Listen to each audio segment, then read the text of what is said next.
Wa man jawazal arba'ina wa lam yaghlib khairuhu ala syarrih falyatajahaz ilan nar wa fi hadhihi nasiha kifayatun li ahli al-ilm ila ma qala radhiyallahu anhu. Di antara nasihat yang pernah disampaikan oleh Nabi Muhammad SAW, oleh Rasulullah SAW kepada umatnya adalah sabda Nabi yang maknanya salah satu tanda berpalingnya Allah. Jadi tanda ditinggalkan oleh Allah Subhanahu wa ta'ala, tanda tidak diridhoi oleh Allah Subhanahu wa ta'ala, tanda dimurkai oleh Allah Subhanahu wa ta'ala pada diri seorang hamba adalah istighaluhu bima la ya'nih. Dia menyibukkan diri dengan sesuatu yang tidak ada urusan dengan dirinya, tidak ada manfaat untuk dirinya, sibuknya itu. Kemudian dalam hadis yang lain juga disebutkan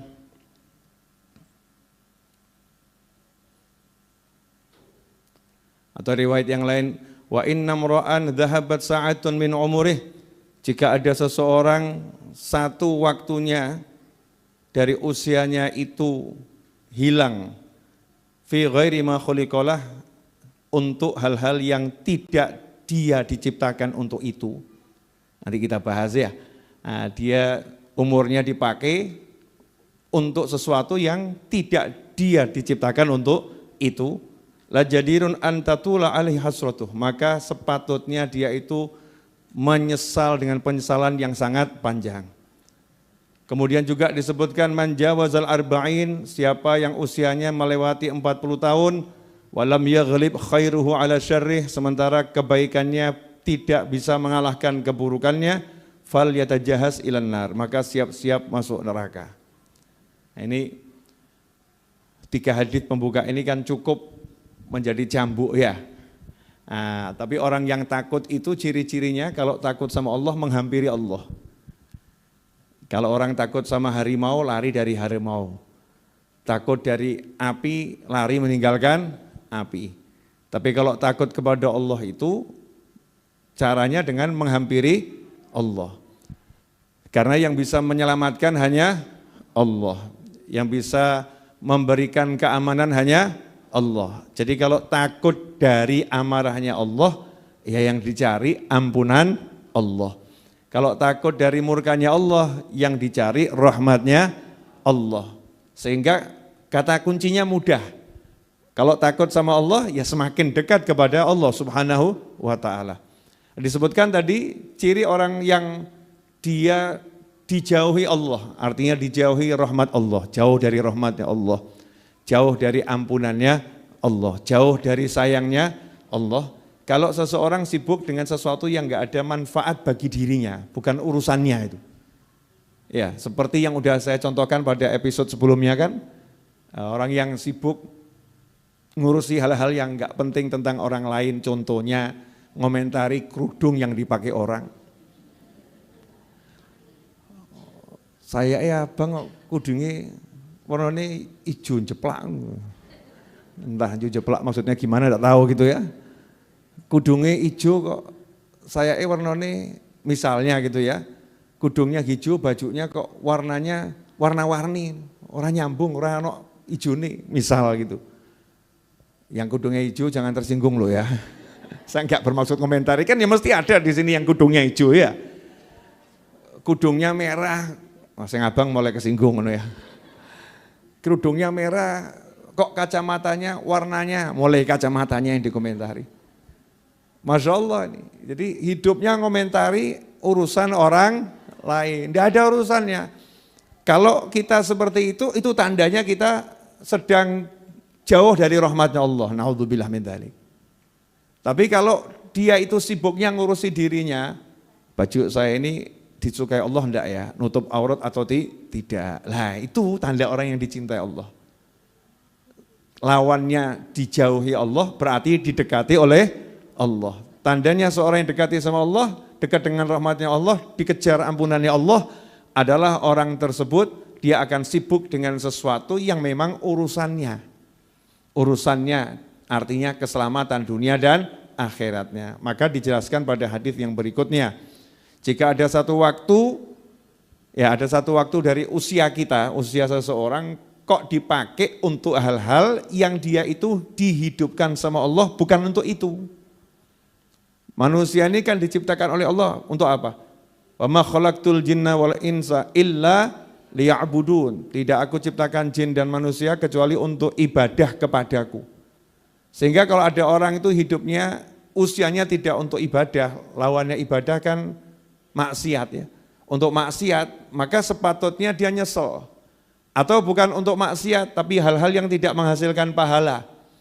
Tidak menghasilkan pahala, kan rugi, harusnya dia nyesel. Kenapa ini umur kok saya pakai untuk hal-hal yang tidak menghasilkan pahala. Harusnya dia penyesalannya sangat dalam.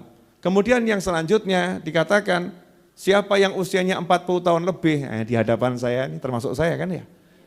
Nah, ini kalau ini yang diajak bicara kita.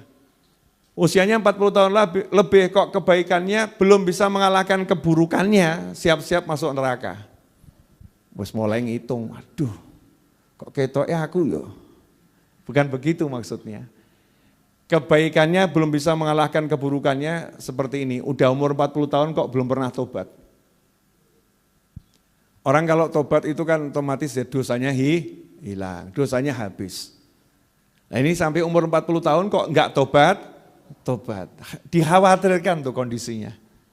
Enggak boleh dihakimi ya, suruh siap-siap, kalau memang kuat ya monggo kerso, kalau siap sama neraka, kuat sama neraka, falyatajahaz, maka siap-siap dia masuk neraka kalau memang tidak mau tobat, kalau enggak mau. Tapi kalau ternyata kita sudah tobat kok kepleset lagi, tobat lagi. Jelungup lagi, tobat lagi. Nah, tobat itu kan kebaikan. Ya tobat itu kebaikan. Jadi kalau ada orang hobinya tobat, itu orang baik. Berarti hobinya maksiat, enggak. Dia enggak hobi maksiat, kebetulan kepleset. Berbuat maksiat. Kepleset kok tiap hari, namanya juga jalanan licin. Jalannya kurang hati-hati, ya seharusnya enggak tiap hari seharusnya, tapi faktanya tiap hari. Tapi kan enggak diniati, memang enggak niat. Tapi kalau udah kelihatan kok katut ya, namanya setan juga ada. Setan juga ada, nafsu itu yang mudah tergoda, makanya orang disuruh introspeksi diri, memperbaiki diri, suruh istighfar, suruh minta ampun, suruh datang ke tempat yang baik, biar apa? Biar sadar salahnya langsung tobat, selesai. Nah kalau besok jangan dibahas besok. Besok belum tentu nyampe kok. Kayaknya diuruskan saat ini. Saat ini punya dosa ya minta ampun. Selesai. Punya salah minta maaf, selesai. Nah, saya udah minta maaf sama yang bersangkutan, yang saya tuh pernah saya sakiti, saya minta maaf, minta diikhlaskan, diridhokan. Kok orangnya enggak mau, ya enggak apa-apa. Itu haknya orangnya untuk tidak memaafkan kamu. Yang penting kamu sudah minta maaf, sungguh-sungguh minta maaf. Kalau minta maaf udah sungguh-sungguh, selesai udah, nanti Allah yang urus. Nah Allah ngurusnya bagaimana? Ya enggak usah nanya. Kan itu urusannya Allah Subhanahu wa ta'ala. Buat hatinya lapang, saya udah sungguh-sungguh minta maaf, saya udah sungguh-sungguh tobat, ya sudah. Insya Allah yang tadi, yang lewat sudah selesai. Besok saya enggak akan ulangi lagi. Kok besok kepleset lagi? Ya tobat lagi. Nah setan bisikin, percuma kamu tobat kepleset. Namanya tomat. Tobat terus kumat. Nah, asal kumatnya enggak diniati ya enggak apa-apa. Yang penting tobat. Jangan dengarkan setan, percuma kalau kamu tomat nanti ya gitu lagi. Percuma tobatmu, siapa bilang? Kalau tobat itu percuma, enggak ada amal soleh namanya tobat. Ya, Allah itu kan yuhibbut tawwabin, mencintai orang-orang yang suka bertobat dan suka sama orang yang suka mensucikan diri. Nah, ibu-ibu serta semua jamaah Masjid Ar-Raudhah dimanapun berada, ini pembukaan dari kitab Ayyuhal Walad disampaikan oleh Imam Ghazali rahimahullah kepada muridnya yang minta nasihat. Jadi muridnya itu dinasihati dulu, satu yang pertama kali gak usah ruwet ngurusin orang lain gitu loh. Gak usah ruwet ngurusi orang lain. cek kepentingan kita. Saya mau mengingatkan diri saya pribadi dan semuanya yang mau ngambil nasihat dari peringatan saya untuk diri saya sendiri. Ya, siapa tahu ada yang mau metik nasihat ini ya. Kita ini kan di bumi dan di dunia cuman sebentar ya. Cuman sebentar. Yang sudah berangkat itu sama yang tinggal banyak mana? Nah, wallahu a'lam ya. Yang jelas yang sudah berangkat jauh lebih banyak jumlahnya. Betul kan? Termasuk almarhum ayah saya di depan situ. Sudah berangkat duluan. Jadi otomatis nanti kita nyusul atau enggak nyusul? Nyusul. Nah kalau judulnya nyusul itu harusnya bawa bekal atau enggak bawa bekal? Bawa bekal. Nah kalau sadar begitu harusnya kita cari atau enggak cari bekalnya? Cari. Enaknya ngurusin orang lain atau ngurusin diri sendiri? Faktanya?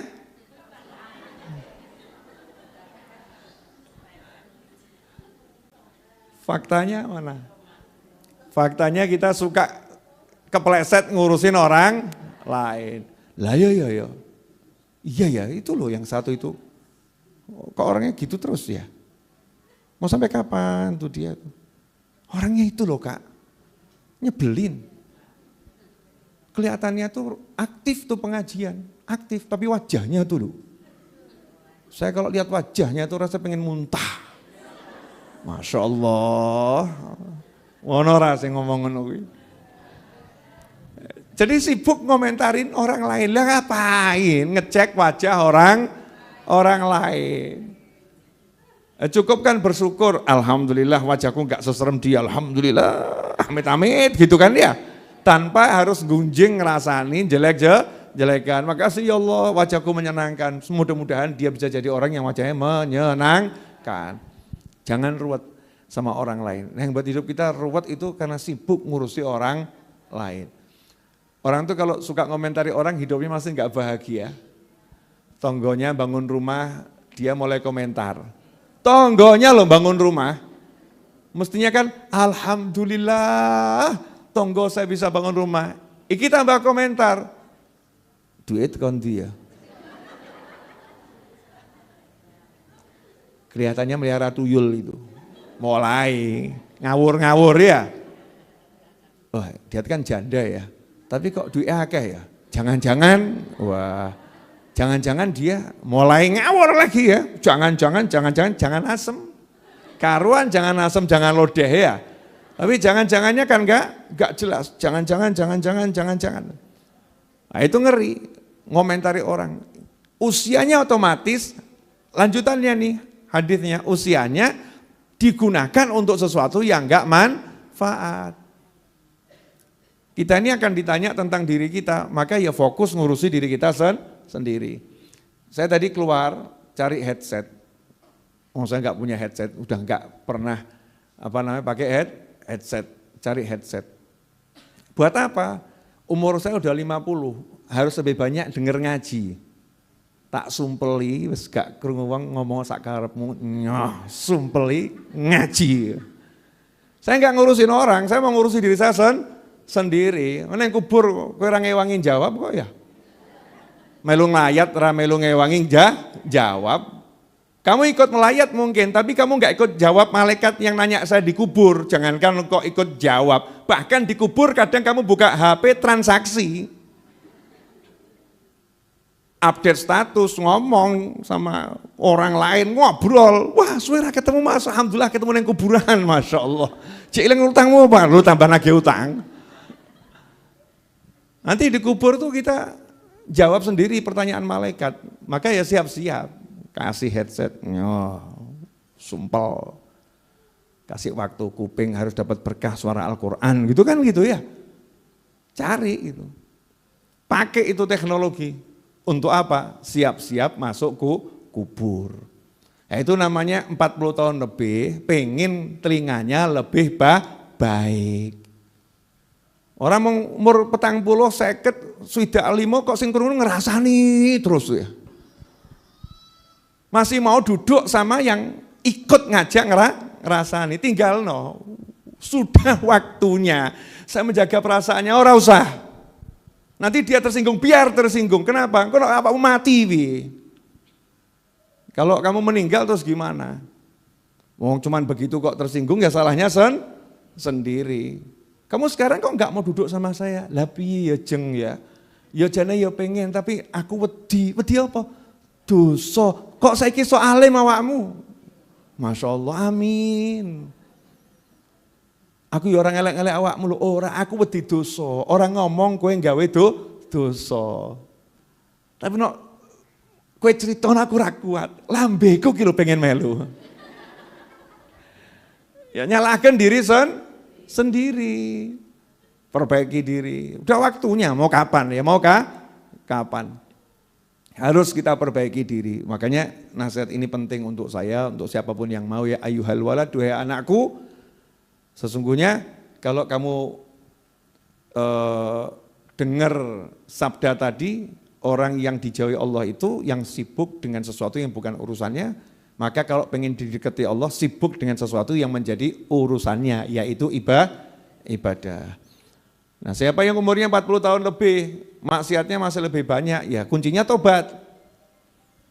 Ya tidak terus istiqomah dalam maksiat, harus berjuang. Tapi kita nggak boleh ngomong, ada orang, itu umurnya 65 kok masih mabuk-mabukan ya, rokok, nggak boleh. Itu untuk diri kita sendiri. Orang lain kita doakan, mudah-mudahan usianya nanti husnul khotimah, orang lain. Jangan ada nasihat dari kitab, niatnya buat nasihati orang terus. Tonton, kowe iki sing maksud, kowe iki. Cocok. Gua awakmu pas. Buat kamu pas, ini cocok buat kamu. Bukan begitu. Nasihat itu untuk diri kita sendiri, bukan untuk nyalah-nyalahkan orang, nasihatin orang, tapi niatnya begitu. Naudzubillah min dzalik. Kemudian wa fi hadhihi nasiha kifayatun li ahli ilm. Buat orang yang punya ilmu, maka nasihat 3 ini cukup. Memang betul. Kalau kita dengar 3 nasihat tadi belum cukup itu, ya kebangetan. Seharusnya sudah cukup sebagai cambuk ya, sebagai cambuk untuk mulai ngoreksi. Hari ini tadi kegiatan saya apa ya? Yang enggak disukai Allah apa? Mulai dihitung, oh ini gimana nih targetnya bisa saya tinggalkan. Oh Habib Novel kegiatannya masih enggak disukai Allah ini 1, 2, 3, 4, 5, bunderi. Harus berani ngomong gitu sama diri sendiri. Masa neliti diri sendiri aja enggak mau. Ora iki ketua aku ora iki. Ora udah aku iki. Padahal dia ngono. Kalau duding orang lain itu sergap, oh tuh dia. Begitu diri sendiri, enggak lah masa sih saya begini. Enggak jujur namanya sama diri sendiri. Nanti akhirnya rugi. Alhamdulillah 10 menit lagi masuk waktu maghrib. Ya 10 menit lagi masuk waktu maghrib, insya Allah untuk Surakarta dan sekitarnya. Saya ucapkan jazakumullah khairan kepada ibu-ibu yang sudah istiqomah setiap Rabu sore. Besok pagi insya Allah maulid. Ingat saya majukan jam 6.45 tepat dimulai, 6.30 sudah mulai jamaah bisa kumpul insya Allah. Kemudian saya berharap jam 8 sudah selesai sambil sarapan nasi goreng. Wajib toh ya, sarapan nasi goreng, pulang perut kenyang, pahala banyak, dosa habis. Ya insya Allah. Hakadza walafu minkum. Semoga berkah manfaat. Jazakumullah khairan. Semoga semua yang pernah hadir di sini yang sudah meninggal dunia, serta keluarga kita yang sudah meninggal dunia, guru-guru kita yang sudah meninggal dunia, di alam barzah sana diberi kebaikan oleh Allah Ta'ala, dijadikan kuburnya sebagai taman-taman surga, diterima semua amal solehnya, dilipat gandakan pahalanya, diampuni dosa-dosanya, dan semoga kita panjang umur dan semua kebaikan, ketaatan, keridhaan, kesehatan, dan kelak diakhiri dengan husnul khatimah. Ala hadiniyah wa ala kunyatin salihah jamin afiyah wa ala man habibuna ali wa ila hadratin nabi sallallahu alaihi wasallam. Al-Fatihah.